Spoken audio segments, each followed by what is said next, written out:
News breakfast తిరిగి స్వాగతం. ఎస్టెక్స్ Nifty 16 పాయింట్ల లాభంతో ట్రేడ్ అవుతుంది. 7306 దగ్గర పాజిటివ్ ఓపెనింగ్ కోసం మార్కెట్ సిద్ధమవుతున్నాయి.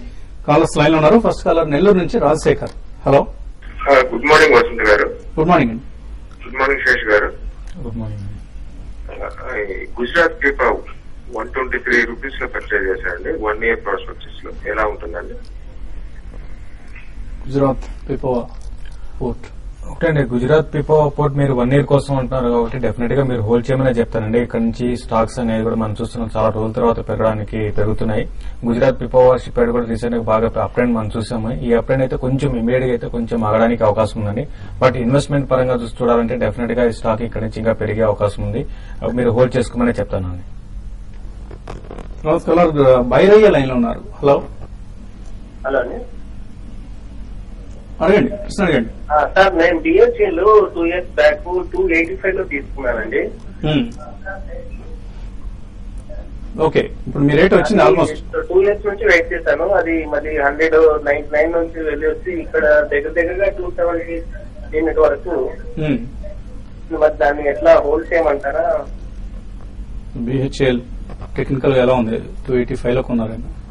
బులిష్ గానే ఉందండి. మన బిహెచ్ఈ ర్యాలీలో చూస్తే కనుక 110 రూపాయల నుంచి 290, 300 రూపాయల వరకు ఆల్మోస్ట్ రావడం జరిగింది. నా ఉద్దేశం ట్రెండ్ అయితే ఓవరాల్ గా లాంగ్ టర్మ్ చాలా బులిష్ గా ఉంది. ఇంకా అప్ స్ట్రీమ్ కూడా కొనసాగే అవకాశం ఉంది. కాకపోతే షార్ట్ టర్మ్ లో మనం లాస్ట్ 3 weeks గా చూస్తే కనుక 180 నుంచి 290 వరకు 100 రూపీస్ పైన పెరిగింది కాబట్టి కొంచెం ఓవర్ బాట్ లో ఉంది. కరెక్ట్ గా 290, 300 దగ్గర సైకలాజికల్ రెసిస్టెన్స్ ఉంది. ఇక్కడ అప్ ట్రెండ్ కాగి ఒక కపుల్ ఆఫ్ వీక్స్ కొంచెం కన్సాలిడేషన్ దిశగా వెళ్లే అవకాశం ఉంది. లాంగ్ టర్మ్ అయితే హోల్డ్ చేయండి. షార్ట్ టర్మ్ అయితే క్లోజర్ టు 300 ప్రాఫిట్ బుక్ చేసి మళ్ళీ డిప్ లో మళ్ళీ క్లోజర్ టు 260 అలా వస్తే మళ్ళీ బై చేయొచ్చు. వినోద్ హైదరాబాద్ నుంచి తర్వాత కలర్. హలో, హలో, అడగండి వినోద్. సార్, నా దగ్గర ఆంధ్ర బ్యాంక్ షేర్స్ ఉన్నాయి 50 రూపీస్ లెక్క. అవి ఇప్పుడు ప్రాఫిట్ బుక్ చేసుకోమంటారా? మళ్ళీ రీ ఎంట్రీ కావాలా? అట్లనే హోల్డ్ చేసుకోమంటారా? ఆంధ్ర బ్యాంక్ 84 లో ఉంది ఇప్పుడు. ఆంధ్ర బ్యాంక్ రీసెంట్ గా చూస్తే ఒక 60 రూపాయల నుంచి 85 రూపాయల దాకా రావడం చూసామండి. అయితే రిజల్ట్ పరంగా చెప్పాలంటే ఆంధ్ర బ్యాంక్ కంటిన్యూస్ గా కొంత వీక్ గా ఉంది.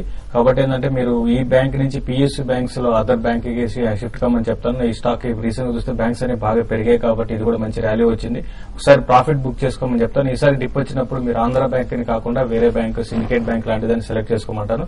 లోయర్లలో బై చేసుకోమని చెప్తాను. ఇప్పుడైతే ఒకసారి అరౌండ్ 90, 92 లెవెల్స్ వచ్చినప్పుడు ప్రాఫిట్ బుక్ చేసుకోమని చెప్తాను.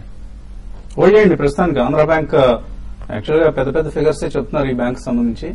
హోల్డ్ చేయండి, don't shift to other banks అండి. మళ్ళీ అటు ఇటు మారి మీరు తీసుకున్న అదర్ బ్యాంక్ సరిగా పెర్ఫామ్ చేయగా ఆంధ్ర బ్యాంక్ లో మంచి ర్యాలీ వస్తే మిస్ అయిన ఫీలింగ్ మీకు కలుగుతుంది. పెద్ద క్వాంటిటీ ఉంటే. చిన్న క్వాంటిటీ అయితే విడిచిపెట్టండి. హుస్సేన్ హైదరాబాద్ నుంచి last caller. Hello, hello, good morning sir. అడగండి హుస్సేన్. సార్, నా దగ్గర నిఫ్టీ 7500 కాల్ ఆప్షన్స్ ఉన్నాయి. అదేవిధంగా ఇందాకొనేమో 160 పుట్ ఆప్షన్ ఉందండి. ఈ రెండింటిని ఏం చేయమంటారు? హోల్డ్ చేయమంటారా, ఎగ్జిట్ అవ్వమంటారా? నాకు మెయిన్ గా అయితే నిఫ్టీ 7500 కాల్ ఆప్షన్ ఏం చెప్పాలి సార్? సెటిల్మెంట్ టైం కూడా దగ్గర పడింది. 7500 కాల్ ఆప్షన్ ఏం చేయాలి? నా ఉద్దేశం ఈ లెవెల్లో క్లోజ్ చేయడం మంచిదండి. ఏ రేట్ లో తీసుకున్నారో తెలియదు. బట్ కానీ లాస్ట్ 2-3 weeks కన్సాలేషన్ వస్తుంటే మళ్ళీ ఫర్దర్ కన్సాలేషన్ వచ్చే అవకాశం ఉంది. పైగా టైం అవుతున్న కొద్దీ మళ్ళీ కన్సాలేషన్ అయిన కొద్దీ మార్కెట్ లో ప్రీమియమ్స్ బాగా తగ్గిపోయే అవకాశం ఉంది. కాబట్టి ఈ లెవెల్లో కొంచెం మీరు ఎగ్జిట్ అవ్వచ్చు అనిపిస్తుంది. హిండాల్కో పుట్స్ అంటున్నారు క్లోజర్ టు కరెంట్ రేట్ 145 దగ్గర స్ట్రాంగ్ రెసిస్టెన్స్ ఉంది. ఇక్కడ కరెక్షన్ వచ్చే అవకాశం ఉంది. కాబట్టి క్యాష్ లో కరెక్ట్ గా 147 పైన 155 పైన స్టాప్ లాస్ పెట్టి మీరు హిండాల్కో అయితే ప్రస్తుతం హోల్డ్ చేయండి పుట్ ఆప్షన్స్.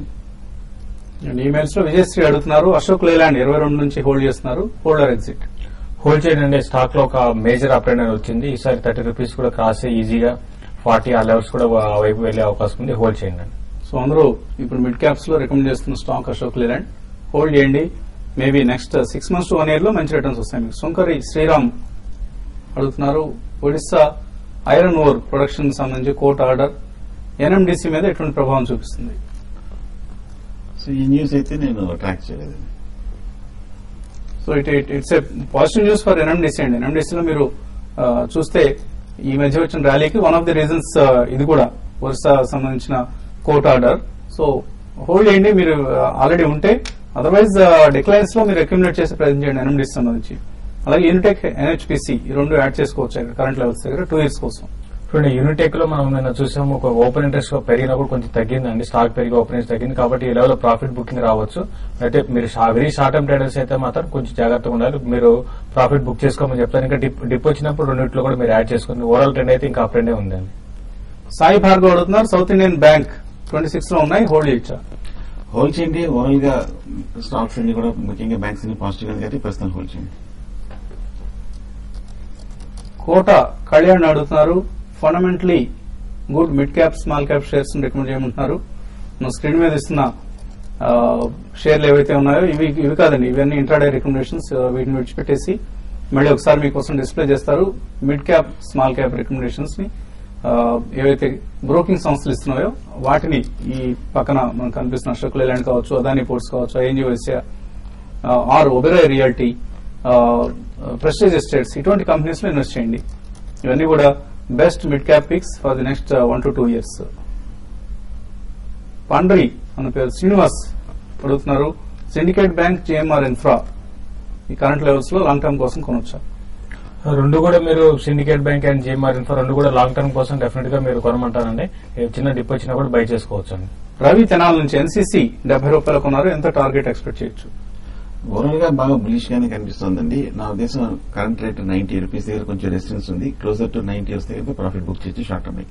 అలాగే మీరు ఆంధ్ర పెట్రో గురించి కూడా అడిగారు. ఆంధ్ర పెట్రో ఎగ్జిట్ అయిపోండి. ఎగ్జిట్ అయ్యి మనం ఇప్పుడు ఏవైతే షేర్స్ ను పక్కన డిస్ప్లే చేస్తున్నాం అటువంటి వాటిలో ఒక షేర్ కి మీరు షిఫ్ట్ కావడం మంచిదండి. Reliance infra, Reliance power current levels తీసుకోవచ్చు. పుల్లారావు అడుగుతున్నారు, రిలయన్స్ ఇన్ఫ్రా రీసెంట్ గా చూస్తే 420 లెవెల్స్ నుంచి నాన్ స్టాప్ గా పెరిగిందని, కొంచెం ఈ లెవెల్లో మాత్రం రిలయన్స్ ఇన్ఫ్రాకి సెల్లింగ్ రావచ్చు, ప్రాఫిట్ బుకింగ్ రావచ్చు. ఒక డిప్ లో మీరు రిలయన్స్ ఇన్ఫ్రా మీరు హోల్డ్ చేయండి. ప్రతి ఒక్కరు పోర్ట్ఫోలియోలో రిలయన్స్ ఇన్ఫ్రా కూడా యాడ్ చేసుకోవడం చాలా వరకు ఇప్పుడున్న పరిస్థితులు చాలా వరకు మంచిదండి. NCC, HCC, present cement, Tech Mahindra వీటిలో % ఇంక్రీజ్ వస్తుందా? % ఇంక్రీజ్ ఆల్రెడీ వచ్చినట్లుంది, ఆయన సరిగ్గా భాష అర్థం కాలేదు. ఇక్కడ పార్షియల్ గా ప్రాఫిట్స్ బుక్ చేసుకోవచ్చా? మీరు చెప్పినట్టుగానే 100% దాకా 7% వచ్చేసాయండి. నా ఉద్దేశం పార్షియల్ గా ప్రాఫిట్ బుక్ చేయొచ్చు. సో కొంత ప్రాఫిట్స్ బుక్ చేసుకుని ఎంజాయ్ చేయండి ఇక్కడ, ఎందుకంటే నిరంతరాయంగా పెరగడం అనేది కష్టం కాబట్టి కొంత ప్రాఫిట్స్ బుక్ చేసుకుని ఒకవేళ లోవర్ లెవెల్స్ వచ్చినప్పుడు మళ్ళీ ఎంటర్ అయ్యే ప్రయత్నం చేయండి. చాలా మెయిల్స్ మిగిలిపోయి కానీ సమయం కూడా మించిపోయింది.